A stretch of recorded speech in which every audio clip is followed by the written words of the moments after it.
There's a lot of money in controlling the narrative. I don't think we understand how much television shapes our culture. Right. It shapes the stories that's told. Mm-hmm. And we have to be very, very mindful with who's telling our stories.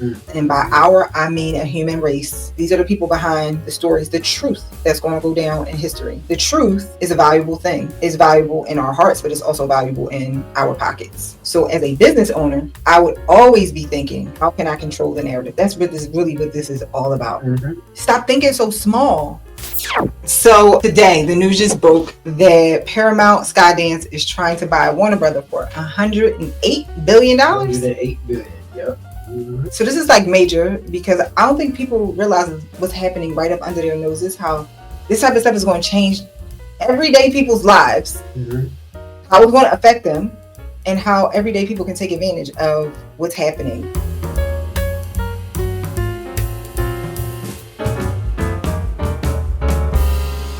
Like, this is major. This is a crazy trend.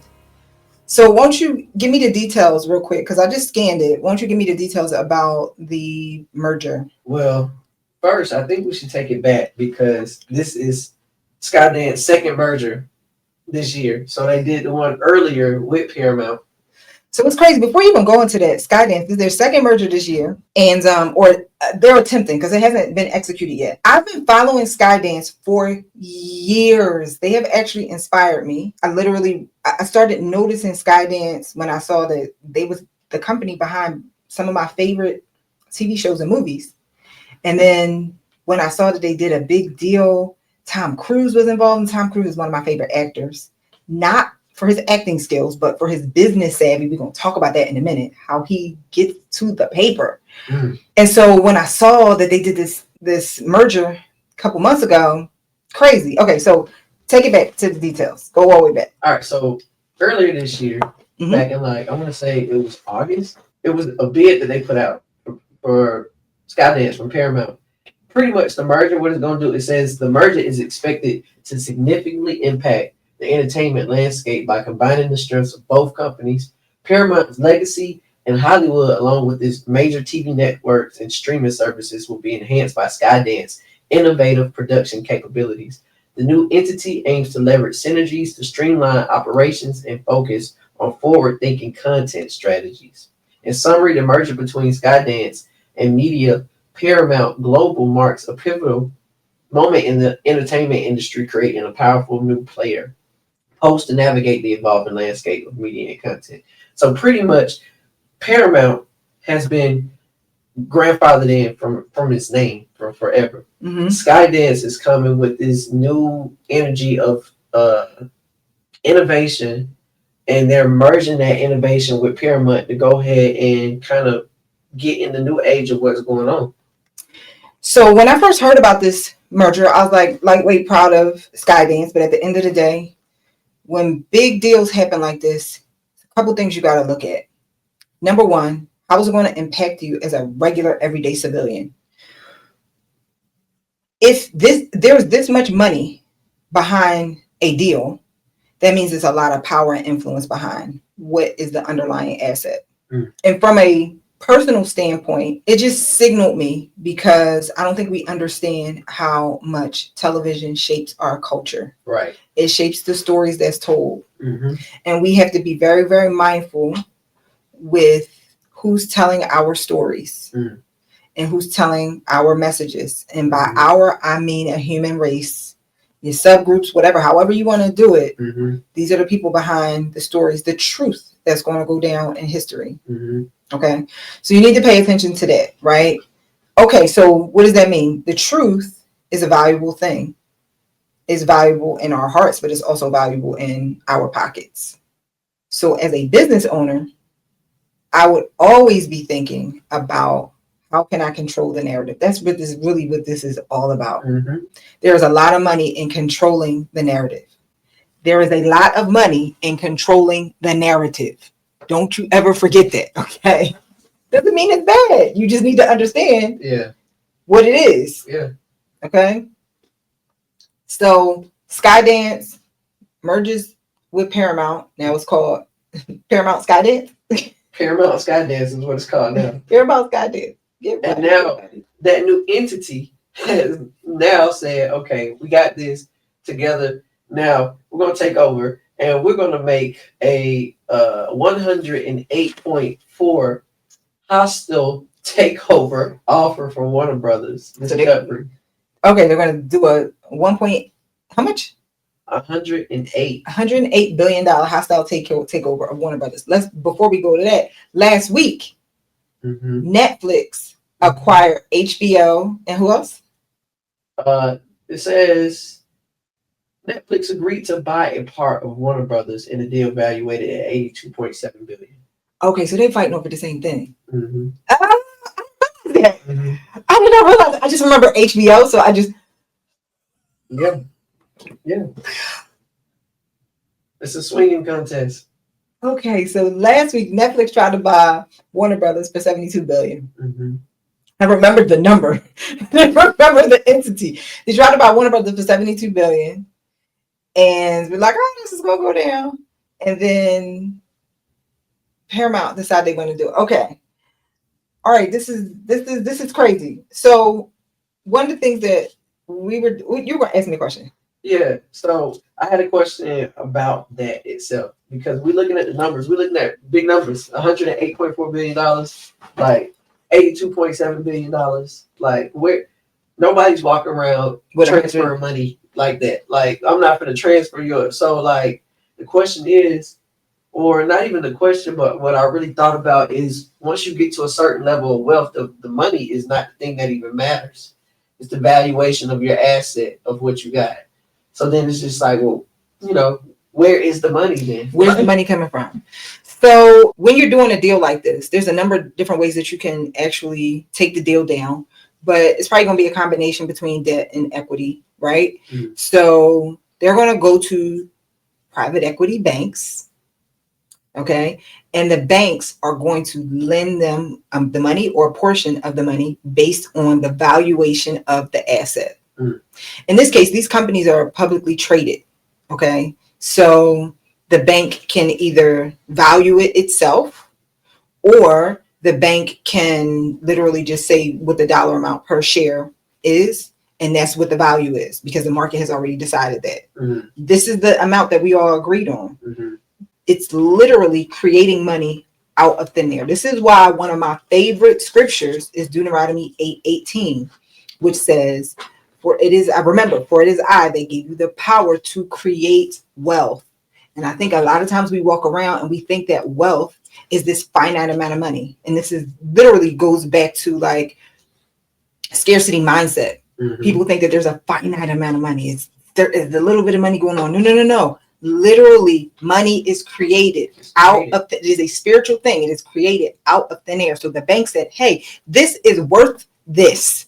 We will lend you against this value that we say it is, and we will lend you the money to be able to do it. It's crazy. It is crazy. Money's created out of thin air. It is. One of my favorite things about that scripture is the word. It's a couple of words that you have to be really, really mindful. The money, the first word is hayel, which means wealth. Wealth is hayel in that standpoint. So I want to look up all of the definitions of hayel in the scripture. So the first way I like to do this is say Deuteronomy, if you're ever going to do this, Deuteronomy 8:18, original text.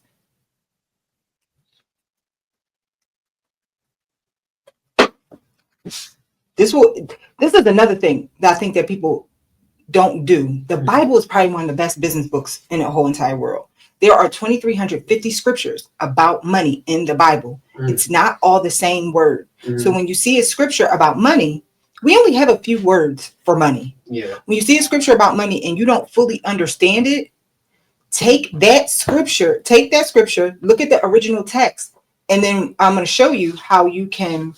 If you go to Bible Hub, usually when you type in original text, the first website that comes up is Bible Hub. It will break down each and every word. And then each word in the original text is hyperlinked. And you can see all the different places that it comes up. And then you'll see all the different definitions. Okay? So for this particular word, hayil, Hayil. Well, all right, here we are. It's going to blow your mind. So we think Hayel means wealth. It means money. I give you the power to create money. It's not the entire story. Okay, so Hayel means activity, able. It means wealth, valiant, valor. It means excellence. It means strength. It means power. It means, can't wait to get to the good ones. They all good. They all good, but it means worthy. It means army,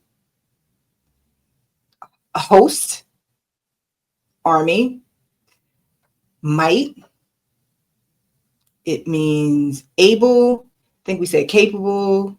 It's mentioned so many times in the Bible. It's crazy. Valley, armor, host, great, valiant, riches, strength. Okay. Now, when you think about what all those words have in common, all those words have in common is this concept of excess, this concept of assets minus liability, you have something left over. The whole purpose of having an army, when you think about going army to army, is usually how many men do I have versus how many men do you have. One of the best displays of this analogy is in Game of Thrones. One of my favorite episodes is Battle of Bastards. So you got Jon Snow against the crazy, I cannot remember his name, real crazy dude that was like in the hurting people and all type of stuff. So Jon Snow went to go rescue his sister from being up, or she had already escaped, but they had to fight over her. And so Jon Snow was that dude on the battlefield. And so he got his army, homeboy got his army. Jon Snow had just a little bit less than crazy dude. So they go meet each other in the middle of the field. They talking it out. Jon Snow's like, listen, let's not waste the lives of our men. Let's duke this out, me and you. And the dude said, are you kidding me? I heard you nice with the sword. I know I got more men than you. So when you're at war, you always want to have more men. Okay, let's break this over to money. Okay. When you're doing business, you always want to have more money to counteract your expenses. That's what wealth is. It's not just money. It's the ability to have more to go against whatever forces that comes at you. And so if God says, when you out there, after you do this, after you go and take over the promised land, remember, it is me who gave you the power to get wealth, the power to have the ability to have excess. Because guess what? It is made up out of thin air. Just like this bank just said, okay, your value is this. It's made up out of thin air. So how do you bring value so that it can translate into wealth? It can translate into excess. Strength, ability, capable, worthiness. All right, let's break it down to this deal. So the bank is saying you have ability, Skydance. You have the ability to be able to have excess. You have the ability to execute. The other word that I really love here is excellence. You have the ability to have excellence. What is really excellence? We know that problems is going to come at us. We have more in our store, in our tank to counteract these problems. Hey, Skydance, you have demonstrated so much excellence, or on this case, the Warner Brothers, they have demonstrated so much excellence throughout these years that it can weather the storm. This is what we value it as. Making the number of out of thin air. And we will lend you this money based on other people's deposits. New wealth is created out of thin air. And then everybody agrees on it after that. Everybody agrees on it. That's why it's spiritual, because the wealth is based on the total collective agreement. Now, which leads me into my next point, or my next topic of research and this is the one everybody's been talking about. The whole Diddy. The Diddy and 50 Cent. Thing. Okay, Diddy and 50 Cent. The Diddy. Because you just talked about how wealth is created out of thin air. This was Diddy's documentary was never a Diddy documentary. That was created out of thin air too. Now that I think about it, as you said, because all he had was a videographer following him around recording. And it didn't mean nothing. It didn't mean anything. Until somebody put wealth and a meaning behind it. It didn't mean anything until the footage got in the right hands of somebody who said, this footage is valuable. This footage right here is valuable. So here's the other thing that this is implying to me, and I haven't we could work this out together. I haven't even fully worked out this thought. So we got all these mergers and acquisitions and these big deals, right? Like 50 Cent pivoted his whole entire career from being the rapper actor into being the media mogul, right? What is that implying about what's really valued in our culture, in our society, in our world right now? What's really valued is the ability to get people's attention. We already know that. Where we're thinking so small is when we think about attention, is we think about a couple likes as business people. The real wealth is to be able to institutionalize the likes and the views. That's where the wealth is. Not like y'all gonna watch this YouTube show and y'all gonna like it, I'm sure, but trust and believe we behind the scenes working on how to, whether you like the word or not, institutionalize it. You gotta have the knowledge on how to like you said, on how to institutionalize it. Because before 50 Cent had the footage existed. It was just in somebody's hands who didn't know what to do with the footage. The videographer didn't know what to do with the footage. So apparently Diddy didn't pay dude. That's how 50 ended up getting his hands on it. You know, I do not feel bad for Diddy at all, but I have been in situations where you are like so stressed, you're not thinking about nothing else. You're in survival mode. He's like, I'm just focused on these lawyers. Dude, you want your $25,000? If you get out of my face right now, I am fighting for my life. But even to take it back though to our point of the Paramount merger, the Paramount Skydance, like the videographer traded the asset just for straight money. He just traded it for the money because he just like, I just need the money for it. Like, you give me, I got the footage, you give me the money for it. But because he didn't have the know-how to the institution to package it up. 50 Cent said, I'm not gonna trade this content for some money. I'm gonna turn this content into a money machine. To a money machine. To a whole product, to a package. Netflix, like, and it's a whole thing now. It's not just like, another thing too, I think about like he packaged it up and gave it to Netflix, but also for future projects. As an investor, if I'm a private equity person, which he's always raising money, right? Probably always raising money to do his projects and looking for partners. If I'm a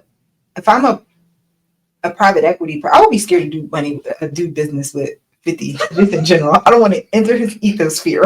I have a bad day. Next thing you know, all my business out there. Like, dang, we just got to know arguing. Don't you know I argue with everybody? But let's just pretend like that wasn't a fear.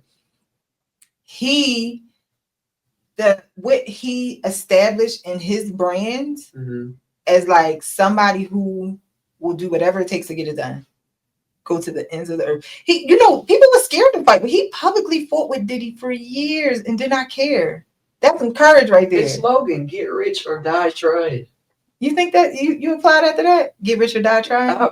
You say you go to the ends of the world. How far can you go outside of that? Right, die. Yeah, that's crazy. So I would feel comfortable with giving him my money. Because you're right, he will go to the ends of the world. That African rapper, the light-skinned dude, I can't remember, he tells the story about how he needed to make some money. I think he owed Diddy $100 or $1 million or something. I can't remember what it was. And Diddy was like, listen, this is what we about to do. We about to start a fake beef. And then your album sales is going to go up. So they fake beef. But 50 was in on it. Go to the ends of the earth. He going to make sure that deal get done. I ain't mad at him. But anyway, let's bring it back to how people can look at this, right? Without knowing any details, without looking at any stock market numbers. People can take advantage of this because now you know where the real value is. They came in 30 or 50% higher. 50% higher? That's crazy.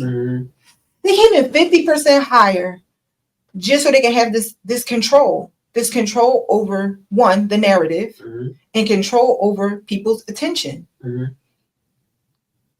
Stop thinking so small. I literally watch Skydance. These Skydance guys, I literally watch them go from doing a couple projects here and there. And the reason why I always paid attention to them is because I noticed, like, when you watch the movies and those little what do you call, like, bumpers that come on all them different companies. And I just started noticing Skydance so much. Now I really noticed it because I used to date a guy that worked in private equity on the private equity side of filmmaking. And he works for Relativity Media. I haven't seen Relativity Media do anything for years, but during the 2000s, they was doing all the movies, rom-com, everything. And every time I would see it, I'd be like, oh, sure. He was the one that was shorty. So then I started really paying attention because I realized I saw that side of it. I saw that's who was really controlling everything. And again, I go back to they're controlling the narrative. I think about how your reality was shaped. Your values were shaped by the movies that you saw. Right. I remember this one, I'm jumping all over the place, but I remember this in Vanilla Sky. There was a scene, Tom Cruise movie. There was a scene where he talked about how when he was hooking up with Penelope Cruz and he had this image of walking down the street with his girlfriend with his arm over her based on an album cover. So he saw this image from an album cover, arm hugged around there walking down the street. And then in the movie, he has the same scene. That is a dream. Then I just loved it so much. I remember thinking like, oh, I want that. And then the dude, I remember one day walking down the street with this dude that I'm dating with my arm around him. Like, it just shaped my mind and how I viewed romantic love, whatever. We're talking literally 20 years ago. You know what that made me think about though? The guy in the movie, in the actual movie itself, but then also like you watching the movie thinking like, oh, I want that. Like, so much control. They're literally selling you a dream. I know. But here goes the thing. That's what's valuable. The dream. People's dreams, people's idea. Because when you buying a Skydance, are you buying somebody's idea? This was somebody's idea that they had. And they turned it into this. But it started. This is their idea. So if people can just buy the idea from you before you even have an idea, or hear me out. Hear me out. Or if they can just keep you so distracted, you don't even have your own dream. Don't have your own dream, your own ideas. That's what I talk about that in the Anti-Hustle, my book. The Anti-Hustle. I talk about the difference between desires of the heart versus desires of the world. Because that desire that I had to walk down the street, like the movie, like Vanilla Sky, that was a desire of the world. That wasn't the desire of the heart. The scripture says, delight yourself in the Lord, and he will give you the desires of your heart.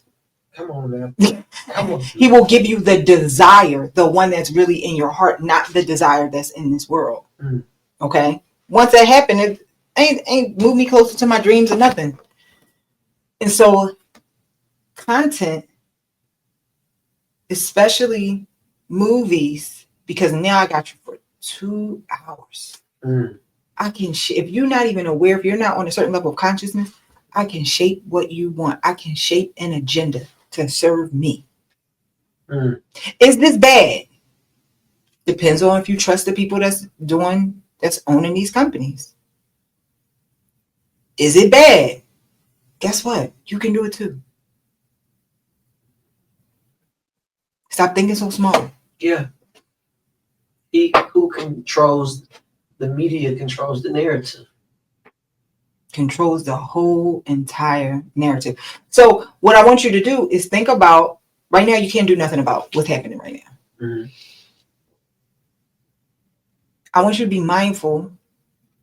It's going to take you talking to y'all, but I'm talking to him, but I'm talking to you. Because he already here. I ain't got to explain it. Okay. It's going to take you to move up a level of consciousness. I'm not saying don't watch no movies. What I'm saying is understand when you're watching a movie.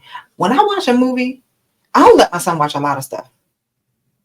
And I know it would be sounding crazy, but he is pure theta right now. He is operating in pure theta. Apparently, kids' brainwaves are in theta until they're about 7. What does that mean? That means that their consciousness is kind of asleep. Right? You're in this sleeping state. And so when you're in this sleeping state, you don't have your consciousness to block it. Things can get right into your subconscious.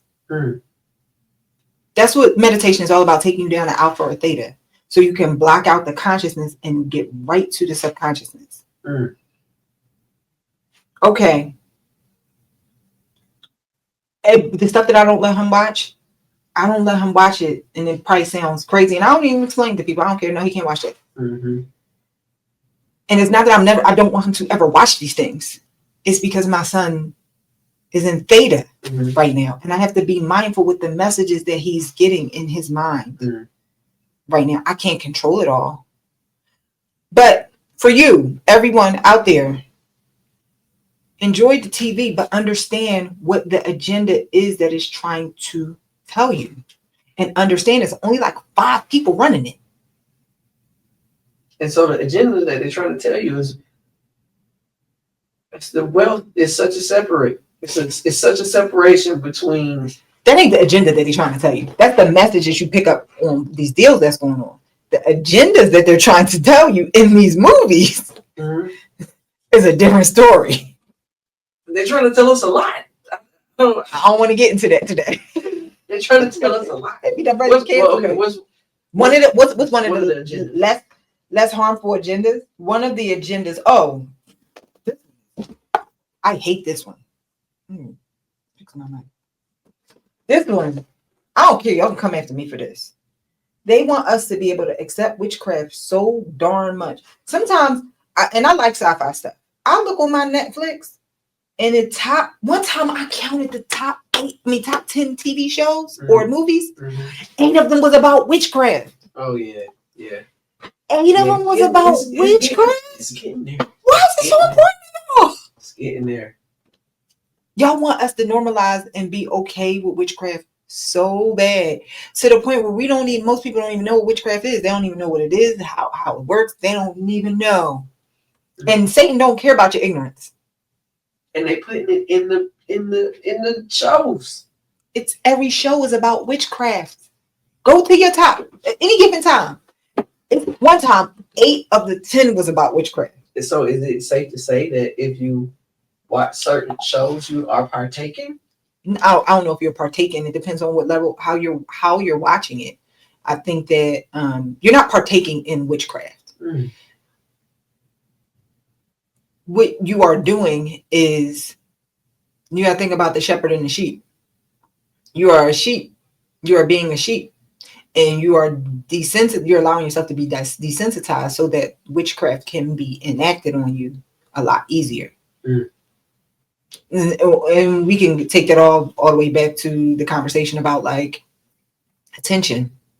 We'll talk about this for forever about witchcraft, but that's just the agenda right now. Why? I don't know. I don't know. I don't know. I do know Ariana Grande and that woman Cynthia Erivo, they started that movie a couple years ago about witches. Oh yeah. And they both have completely transformed. And now Ariana Grande got some weird control, because witchcraft is all about manipulation, using earthly laws to manipulate earth things that are like, crystals and spells and earthly law. Removing God from it. Earthly laws to manipulate other people. Okay. Yeah. They got some weird kind of witchcraft nonsense going on over each other. They look crazy. How do you transform your body that darn much? There was a clip of Ariana Grande saying, "Yes, I'm a witch." A whole entire clip. Yeah, I remember since that movie, it was just kind of whole different. It was just whole different after that. But if you look at her patterns, she think about the relationships and how the dudes be all in the not saying that you can't you be a woman and have a dude be all into you, but Witchcraft. Okay. Agenda. I'm calling Ariana Grande a witch. She called herself a witch. I'm not making it up. She said it. She said, I absolutely pregnant with that. Between being a literal witch. Can you do a tarot card reading for me? Oh my God, I wish I brought them. Yeah, what is that? Just walking around set looking to do readings every day. No, they come to me. Oh, interesting. They come to me. You are a witch? I am indeed. The witchiest witch. You're right. Highly desensitized, highly accepted. For whatever reason, that's the agenda. It made me think. So another agenda is to just like remove godly things. Like just another agenda. You know, like I don't know. Well, you already know. I mean, the scripture already talks about that's his goal is to get in God's position. But it goes back to the concept of wealth. What do you say it's called? Hayil. Hayil. Hayil. But it's like that. So sometimes you see Chayil. Hay. Chayil. Which, in essence, we watch what we watch and create our identities based upon what we watch and see. That's the grand illusion. You do not have to. The 99% do. Yeah. Chosen do not. We do not create our identities based off of what we see. Mm-hmm. We create our identity out of Him. We do not walk by sight. That's the agenda. The 99%. That's the agenda of this matrix. That's not even an agenda. That's been going on. This matrix wants you to get wrapped up on what you see. You only see 0.0003% of reality. And so people wrap their identity up in what they see. That's 99% of people. 99.99. There's a few that's like, listen, I'll tell you, when things ain't going on, I don't know what's going on here, but this reality needs to catch up. This is not right. This is not a reflection of who I am. Right. I know who I am. The reality needs to catch up. Reality, you're wrong. You need to catch up. It's not going to change my I'm not influenced. I don't say I'm not influenced, but like my emotional state, my identity is not influenced by what's happening here. And you said it earlier, it all stems from needing to elevate to a higher level of consciousness, a higher level of awareness, to observe what you are observing and observe how it makes you feel. So is that safe to say that's what true wealth is, that higher level of consciousness? Because without it, can you achieve wealth? So that's crazy because it goes back to the scripture. I want to see if I can pull it up about that I was combing over and over and over again about wisdom. I could pull it up on my phone. It's actually a couple scriptures. My son, forget not my law, but let thine heart keep my commandments. For length of days and long life and peace shall they add to thee. Let not mercy and truth forsake thee. Bind them about thy neck, write them about the table of thine heart, so that thou find favor and good standing in the sight of the God and man. Now, the reason why I was combing over this is because this phrase, favor and good standing, favor and good standing amongst God and man is mentioned multiple times as it pertains to Samuel and as it pertains to Jesus. He increased in favor and good standing amongst God and men multiple times about them too. Okay. So then I'm like, dang, it's also in Proverbs 3, right? Proverbs was written by Solomon. Mm-hmm. Okay. So I'm combing over. So it's talking about trust not in the Lord, then it goes into trust in the Lord with all thy heart, lean on not unto own understanding, in all thy ways acknowledge him, and he shall direct thy path. Be not wise in thy own eyes, fear the Lord and depart from evil. 5, 6, all up and through. I'm gonna come to this in a minute. Then it says, it shall be healed to thine, it shall be health to thy navel and marrow to thy bones. Honor the Lord with thy substance and with the first fruit of thine increase. So shall thy barns be filled with plenty and thy press. It's going on and on and on and on. Then in verse 19, it starts talking about, it's all about wisdom. The Lord by wisdom hath founded the earth, by understanding hath he established the heavens. Wisdom And it also says something about wisdom being worth more than rubies, so on and so forth. That's the real wealth. Wisdom and understanding is the real wealth. So when you think about all of this, right, it levels the playing field because you got a lot of people that's about to make a lot of money from these deals going down. They was rich already. And sometimes we, the ones that's not billionaires, can put these people on a pedestal. And as we see, having a lot of money does not mean that you got a lot of wisdom. And the scripture tells us this is what levels the playing field. Wisdom is real wealth.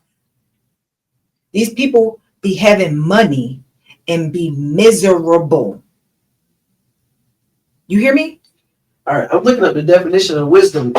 Now you got me looking up. Go ahead, look up the definition of wisdom. The quality of having experience, knowledge, and good judgment. The quality of being wise. Looking at wise now. Wise. Having or showing experience, knowledge, and good judgment. So kind of like the same thing, but the term experience. Let me say something. You gotta be careful with the English. You know the English language is a curse. This language that we speak, I don't get too deep. You gotta be careful with the English language. Things are translated and said in such a way. Language. How can I put this? Language is a very inefficient way to transfer emotions. It's the most efficient that we have, but it is not very efficient. And so sometimes things in the English language, especially in compared to Hebrew or even compared to Greek, it's not a one-on-one. So the best way to look, if you want to know what wisdom means, look up the original text and see the context that it's in every single time. You do not need experience to have wisdom. That's why the English language, there's so many words like this. Like, for instance, the word that we have for faith in the English language is not, there is no word that we have, is no word in Hebrew. The word is emunah. Our word faith means, it indicates that there's a little bit of doubt. Like, I have faith that it's going, if I say, I have faith that it's going to happen, that don't mean the same thing as I know it's going to happen. They don't have a concept for, it might or might not happen. They don't have a concept for that. The word emunah means I haven't seen it happen, but I know it's going to happen. The word faith does not appear not one time in the Old Testament. That's a new word in the English language that just got made up. So I say all this to say, you do not need experience to have wisdom. This wisdom that's defined in the English language is a new word. Some people come here wise, ain't never been through nothing. That dude that I was showing you that I follow on YouTube, he's 23. I've watched hundreds of hours of this dude's content. Yeah. He got everything right. He ain't Jesus, but he is absolutely wise. I see it in how he handles. Shout out to Narrow Knowledge. I don't care. I see how he handles just his interactions that have nothing to do with the content. This dude got wisdom and he ain't been through nothing. Poor, grew up poor. Okay, we all have. But I think that makes me think. You said wisdom, and what's the other word you use? Understanding. Understanding. Because through your understanding, you can gain wisdom. You can gain wisdom through your understanding. But you don't need experience to be wise. And so our English language, we probably don't even have a word that means what wisdom is in Hebrew. And that's powerful. That's powerful. If we don't have a word for it, that's by design. We can't even tap into old school wisdom. Because we can't even transfer the emotions of what that thing is. Which takes you back. We're going to break this back around about money. We don't have a word for Hayil. And so they're out there creating wealth out of thin air, and normal people can't because they don't even have a concept for it. We say wealth, and we think we're just acquiring wealth that's already out there. No, they talking about creating it out of thin flipping air. They talking about wisdom and understanding. They understand what the masses desire. They understand that we can plant a desire inside of you so that you can make some money for us over here and we can make money over here. And they have the wisdom of how operations work, of the operational side of institutionalizing attention. Let's say that again. Because I'm going to say it with the mic just in case you can't hear it. They have the wisdom around the operations of institutionalizing attention. Here's the thing. Some people will walk away from this and be like, oh my God, institutionalizing attention is bad. No, it's not. It's benign. Depends on how you use it. If you're trying to further the agenda of witches, that's kind of bad. That's kind of bad. If you're trying to use it to further, Jesus used it. He institutionalized attention. He got it. He said, you know what? My father gave me a message. I got to be famous.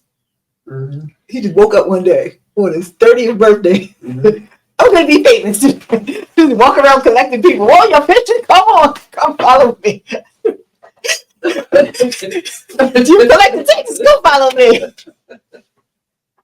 Come on. Oh, you know what? Y'all hungry? It's 5,000 of y'all. Let me do this right in front of everybody's face. Everybody eat. You get a fish. All for my father's message. You get a bread. You get a bread. You get a bread. You get a fish. You want a fry? Good. So it ain't bad. You just gotta understand how to. What's your agenda once you get it? Once you get it, what's your agenda? So yeah. Look, right. Let's break it down some basic stuff. Wrap this up. Basic the ways that people can take advantage of this. I'm all about business models. First things first. We didn't even talk about this, but right now there's a huge trend in short form content where people are. I think I sent it to you where people are doing shows in short form content. What do they call it? Episodic shows. That's what all the big brands are doing. Right now, we got an episodic show. It ain't as produced as some of those other shows.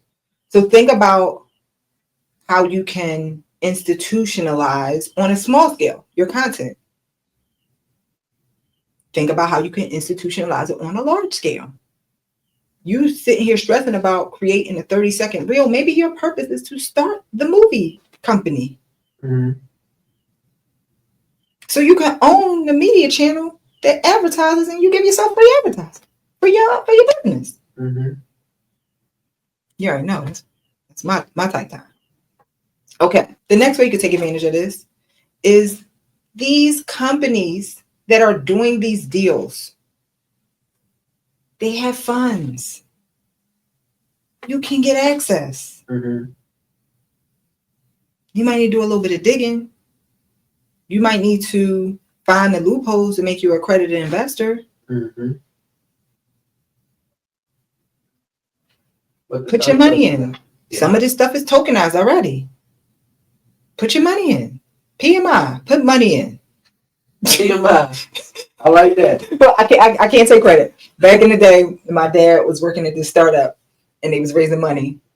In some kind of way, I just heard it through the family jokes that they'd be like, they'd go to meetings and people would be like, you put money in or not? PMI. PMI. PMI, you put money in or what? Put money in. Put money in. By the way, we raising money over here for y'all. We raising money, $15 million for our fund. We're investing in wellness inspired apartment buildings and assisted living facilities. Get at me if you want us to do a pitch. Get at me. Let me know. PMI. We talking all this attention stuff. The money right now is wellness. Okay. If you want a full breakdown on how you can take advantage of this, plus some of the other stuff that's happening all over the world right now in terms of news and money shifting and wealth shifting. If you wanted to shift in your hands, I'm doing a webinar on Wednesday at noon, 7 hidden wealth keys. We're going to break down all the keys that the wealthy do to silently transfer the wealth into their bank account. And I want you to take advantage of it. So go down the link below, sign up for the webinar, and I'm going to see you there.